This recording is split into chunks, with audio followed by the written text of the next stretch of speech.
SJC-11919, Commonwealth v. Robert E. White.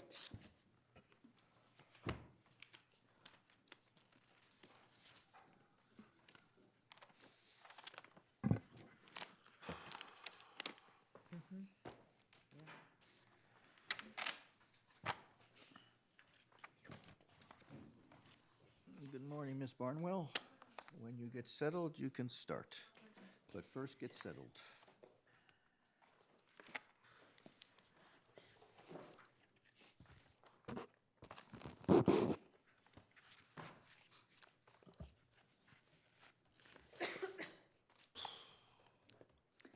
Mr. Chief Justice, and may it please the court, my name is Hayne Barnwell, and it is an honor for me to appear today for Mr. White. Mr. White should actually prevail on his first claim that the Commonwealth did not prove sufficient tolling of the statute of limitations. Can I ask you this question? I was very confused when I read this. Was the case essentially tried on the statute of limitations issue on the old statute, under the old statute? It was both because... How could it be both? They were instructed they have to find 777 days. That's true, and this is where it gets confusing. So when I first read that instruction, I thought, well, the judge must be right. I mean, they thought through this carefully. It must be 2006, 2008. But then when I really reviewed, I mean, unfortunately, you have to just go all the way back to, I think it's 1985 to go through its first 6 years, then it's 10 years, and then I think the first real starting point you need to know is the 15 years. Right. So 15 years past her 16-year-old birthday, So which is that's 1990, which is August of August 99. 19th, 1991. And so when I did the math, and I did it a few times to make sure, you get to, 15 plus 1991 is August 19th, 2006. So that's when the statute of limitations expired, and it expired before the December 20th, 2006 amendment, which eliminates the time period entirely. Right. So I think what was going on was, first, I mean, again, the instruction is, and we both agree, the instruction is erroneous that the judge gave. What it should have been was, if you find that the statute of limitations expired August 19th, 2006, game over, pretty much. The Commonwealth has to prove sufficient tolling. So if there's sufficient tolling, in other words, he's out of state for, I believe it's 123 days, then I think the next question is, all right, then we get into the December 20th, 2006 time frame. Now there's no time limitation whatsoever, and yet there's still this independent corroborative evidence. But can we conclude that the jury, having been instructed that they have to find 777 days of tolling, that the jurors did so find, and therefore you wouldn't have to worry about the new statute at all? That's certainly my argument, that it's essentially the law of the case. I know there's Musacchio recently came down from the United States Supreme Court about elements. So let's say the indictment reads the crime of, let's say this case was just statutory rape. Let's just assume that for a second. And then the judge instructs the jury, you have to find force. Well, that's adding an element. Essentially that's not fair to the prosecutor. So it's not going to govern sufficiency review. I think the difference here is it's not adding an element. I construe it more as the judge is factually wrongly instructing the jury, and as a result, I consider that more of the earlier tolling period that should have applied is now withdrawn from the jury's consideration. The jury is now focused upon 2006, I believe he said, it starts at August 19, 2006. It goes all the way up to August 3rd, 2008. That was the much later time period, and I believe the Commonwealth concedes there's no way it can meet that burden because there was, absolutely no evidence about what his residence was from 2006 to 2008. We can find out whether the Commonwealth does concede that, but I take it the license from 2009, found in 2013, would take you past where the judge instructed, right? I mean, if that's a viable tool or a viable basis on which to find that he wasn't usual and public resident in Massachusetts, it would apply equally to both, right? Well, certainly the Commonwealth is arguing it applies to both, that it's a relevant piece of evidence. I don't find that it's relevant because I think that, yes. Right. I get that. I think that's what they would say, is that it's relevant for both. I think that would make sense. I mean, and of course now the jury, I mean, if I'm a juror, then I'm looking at that report perhaps even more because we're in a much later time period. I'm not looking back to 1991 to August 19, 2006. I'm maybe putting more emphasis on let the me report. let me. I don't know what they did. Whichever period. I'm sorry. I think you didn't finish answering Justice Cordy's question. So. No, that's okay. Should I add? Which now she's forgotten in Go any on. event. Right. I mean, we do agree it was erroneous. It was a much later time period. It was a lot more days, and I feel that should actually govern, especially sufficiency review, especially where the defense attorney filed a motion to set aside the verdict. So we're past the trial. It's gone to the jury. The jury has the case as if it is this later tolling period. It's not misstating an element. It's not of the crime of rape. It's not adding an element to the crime of rape. So I do believe that should control sufficiency review. And if that's the case, then he really does deserve it. Okay, well, let me- If he, let's just assume that we disagree with you. Do you? So let me ask this. If there was enough evidence to show 777 days, do you concede that would reach all the way to there? Would you concede that there was enough evidence to show the 123 that they need? Oh, I see, because according to his instruction, it starts on August 19, 2006. So that would also be the 123 days, I believe, is what. Oh, I see. It doesn't start until then. Because the way I view the 100, Oh. I know this is very. Oh, they're not. They're, This took me forever to I figure out. thought the one was subsumed by the other, but that's not So true. 123, the way I mean, maybe I'm wrong, but I think my brother agrees with this. The way you count the 123 days is it starts at her 16th birthday, it does August count. 19th, 1991.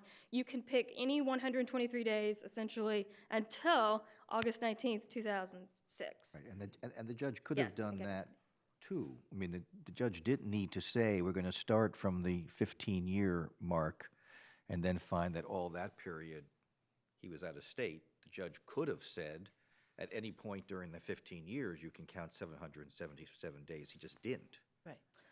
Right, and that would, again, put a higher burden on them than necessary, because it should have been 123 days. Right, but now, here's the other question.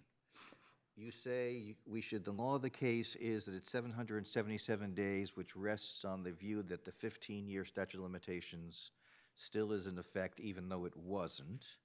And then you say, but he was also entitled to an instruction as to the requirement of corroboration, which comes only with the new statute, which you say should not apply. So how can you get both?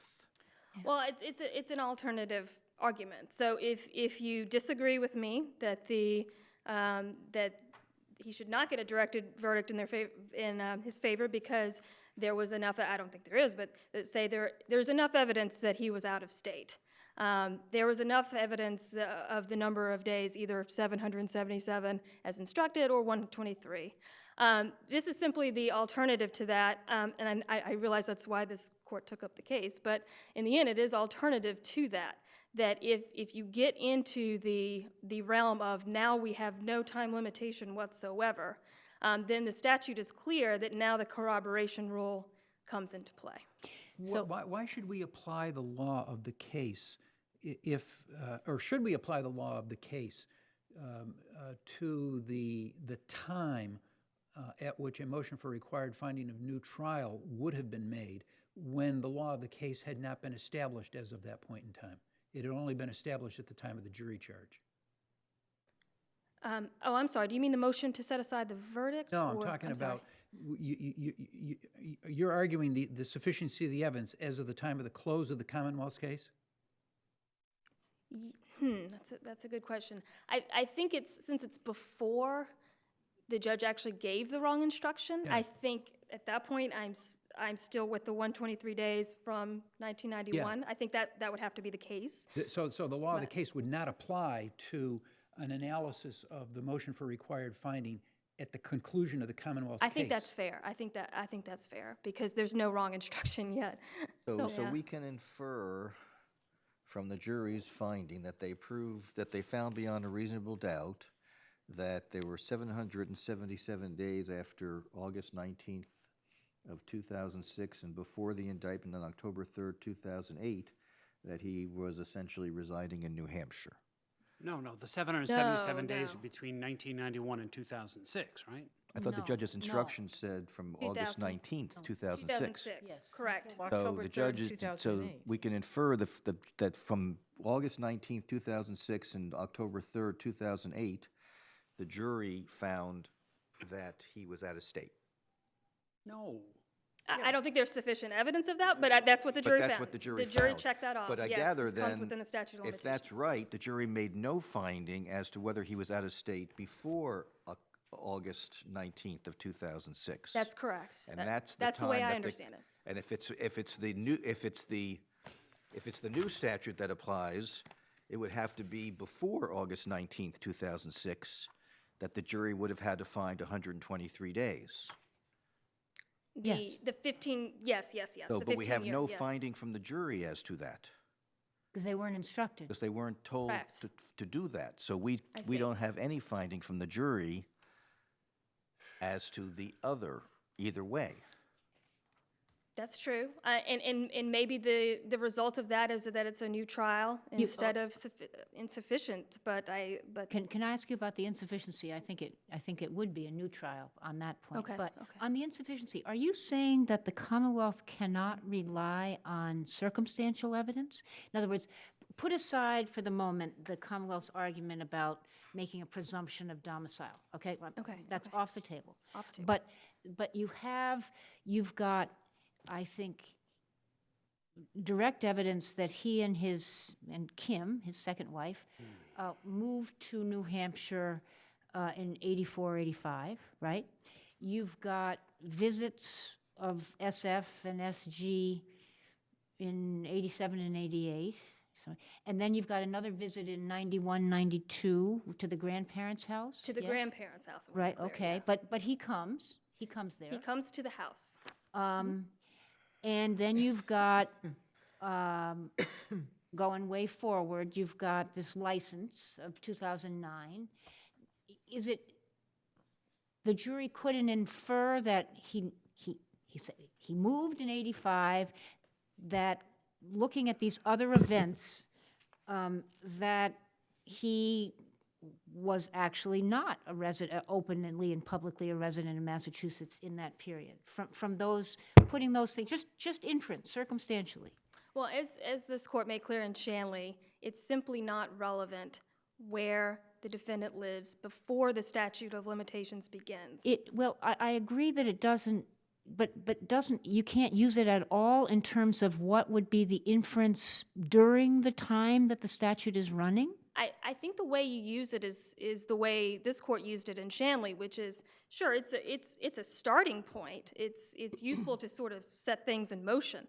But we still have to have something other than a visit to a grandparent's house that shows that he is not usually and publicly a resident of Massachusetts. And we But just on don't that have point, you can't look back and say, well, he was living there. Was there evidence, there's something in the Commonwealth's brief, but was there any evidence that the grandparents moved? Because they used to live in Wareham, right, or somewhere? On Cranberry Highway somewhere? Cranberry Highway, that's correct. And So then is they there any moved. evidence that they moved to be near the sun? No, there's no evidence of that. I don't even, and my brother can correct me if I'm wrong, but I don't even remember where the grandparents lived, according to the trial record. In New Hampshire, you mean? Where she was what town she was going to versus, they said that at least back in 1988, he was living in Londonderry or Derry. And so, I mean, is there any evidence of how close they were? I have no idea. I don't know where they Okay. were So at in the time. 1991, when he visited the parents, we don't know whether they were up in Dixville Notch or whether they were in Nashua. According to my memory, that there's nothing in the record about that. It just says New Hampshire, is from what I remember. You probably answered this already, but I'm still confused.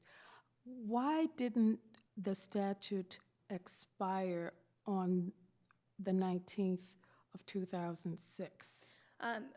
Because the argument from the Commonwealth is that there was sufficient tolling of out-of-state residents to at least 123 days, 700, whatever number of days, they met that burden, is their argument. I, of course, say. To get- Prior to that date. Prior to that date. Prior even. to that They date, are and also that arguing prior to that date, absolutely. Gets Has to to be prior to December that date. 20th. Again, gets them to They are December 20th. essentially saying, hey, he moved in 1985, you can, essentially, as Your Honor pointed out, they're sort of making a burden-shifting presumption that, hey, if you move somewhere with your family, you essentially stay there with your family. Okay, so they get to choose whether they want to try to prove tolling or whether they want to say, okay, it's expired, then let's just go under the new statute, which has no limitations period, but it does have the corroboration requirement. So the Commonwealth is in a position of choosing. Is that how you see it? No. Not so much, no, not so much Have to choosing, just toll it they. For at least 123 Right, they days. still have to prove the 123 days. Then, and the reason why then it's kind of done as far as timing is that the statute of limitations was, or the timing elimination, or sorry, the time for bringing the indictment was eliminated, and then this evidentiary burden comes into play. Okay, yeah, the new statute says unless it's already expired. So the 123 days comes from the period between the natural expiration of the statute and the new statute coming Exactly. into effect. Okay. Exactly.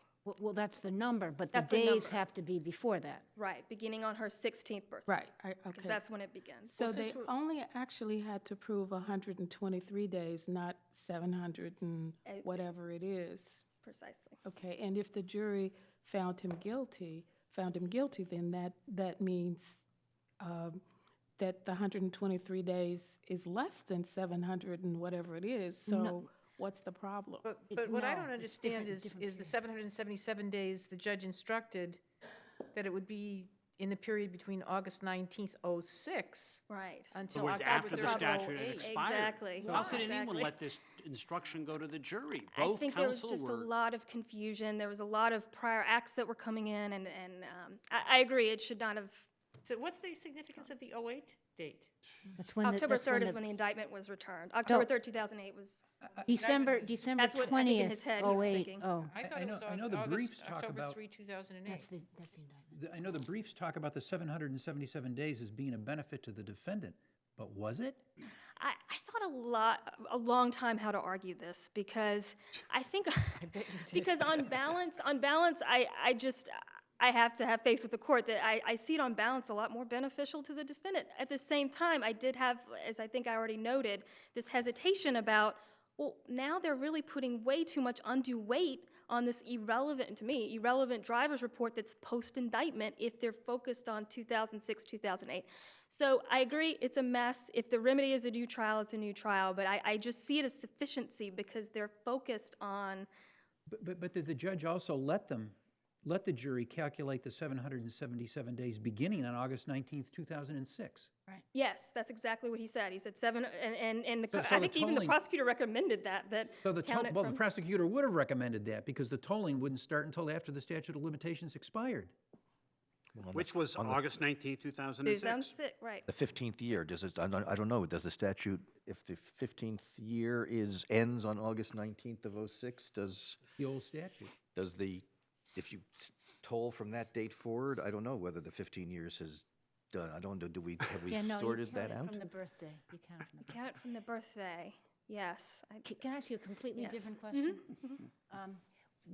This onset, like, two questions. He was found guilty of rape of a child, right? Yes. Was the verdict slip attached to a particular one of these 17 indictments? Yes. Which yes. one? The verdict slip was attached, I'm trying to remember. I believe actually only one indictment as to SF survived for the jury in the first place. And what did it say anything about where for that one indictment? So I was reading over, and so it's interesting. It is it is limited to Wareham.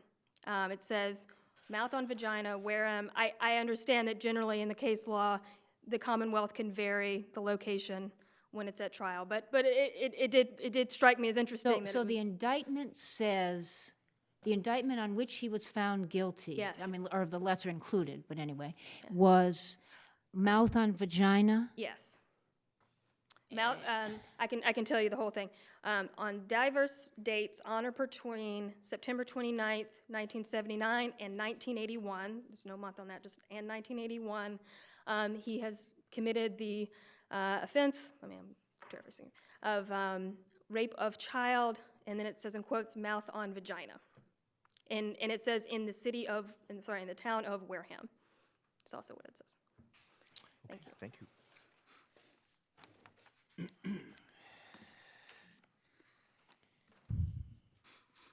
Good morning, Your Honors. Robert Thompson on behalf of the Commonwealth.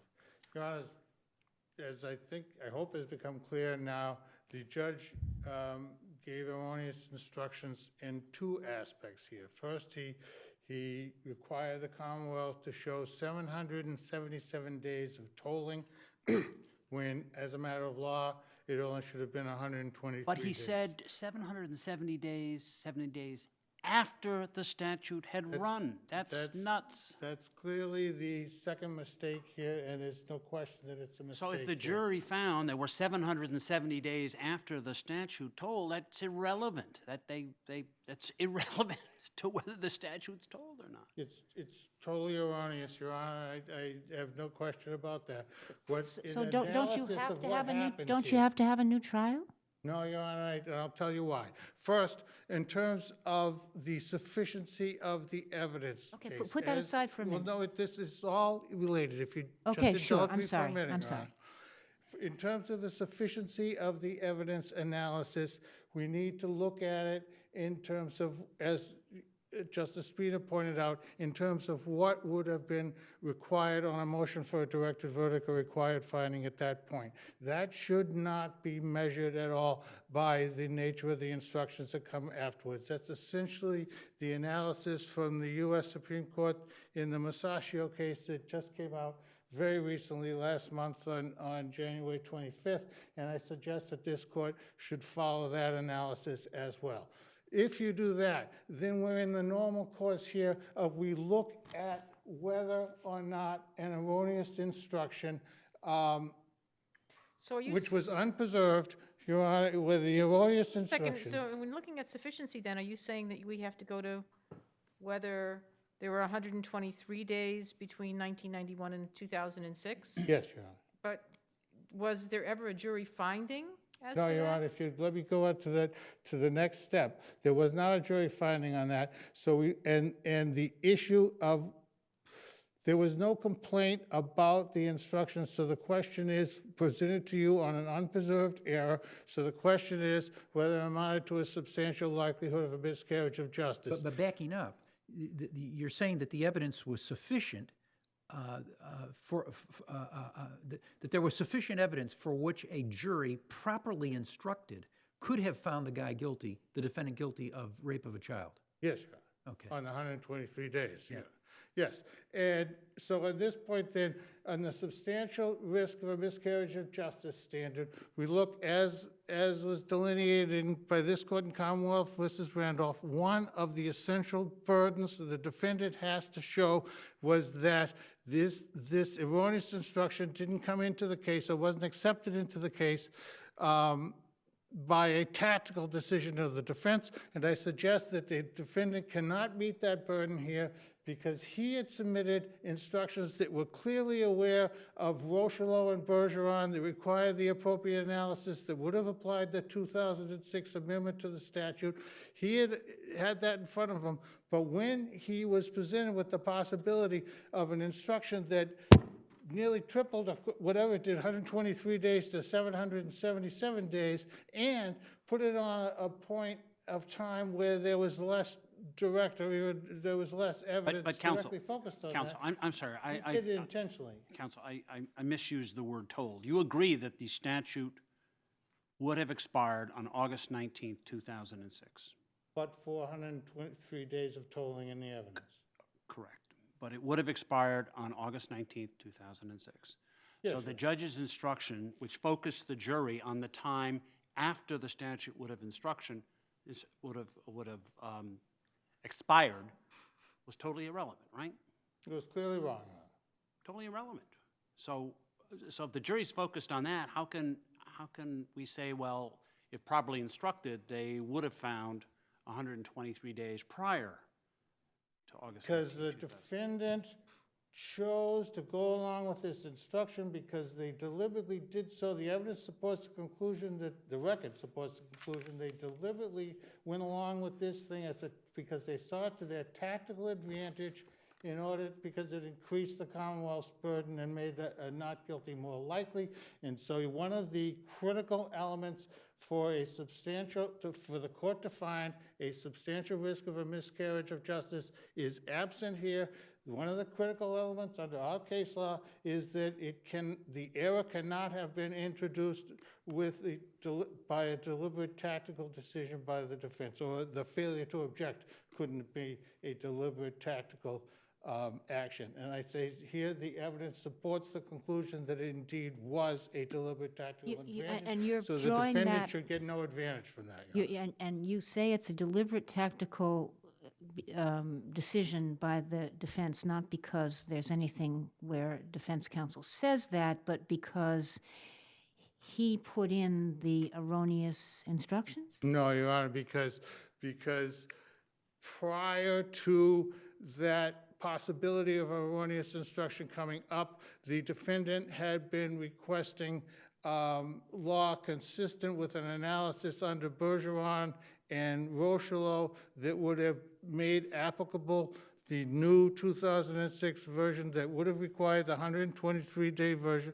They clearly knew the law, and earlier he had asked for a corroboration requirement. He clearly knew the law, but once this instruction came in that was factually to his advantage, then he abandoned all those prior requests. They no more mention of any kind of the possibility of the very analysis that he had been supporting, and took advantage of this. So we should infer that the defense attorney clearly knew the law, but that the prosecutor clearly did not know the law.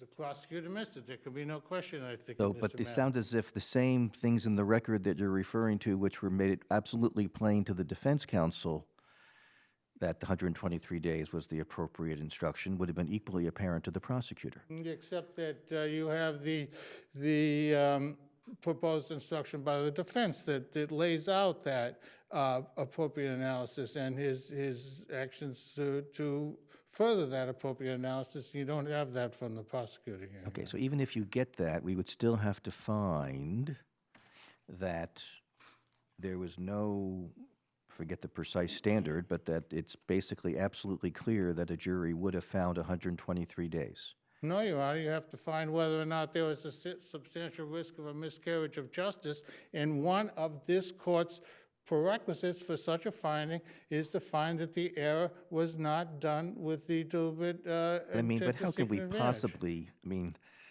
you're asking us to find that the defense attorney deliberately misled when the prosecutor himself or herself didn't even know?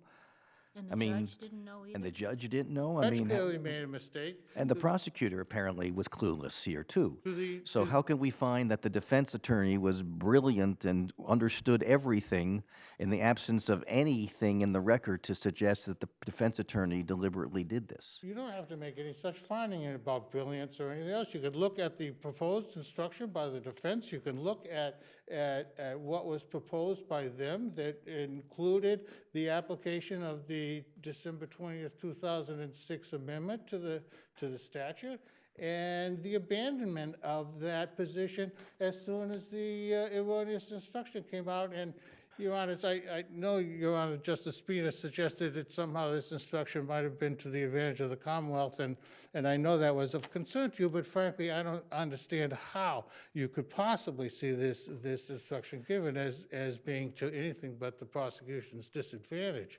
Well, it allows you to introduce evidence. I mean, the 777 days just completely avoids the whole issue of the statute of limitations. It turns it on its head. The evidence that came in from the prosecution was addressed to the period of time that would have been appropriate to the analysis, and that has to do with in particular, the showing of the move to New Hampshire and the ongoing remaining in New Hampshire throughout the summer of 1992. More than amply, But when you say that, that's because of the visit to the grandparents' house? the grandparents did indeed move up to New Hampshire from the evidence after the defendant with his new family moved up there.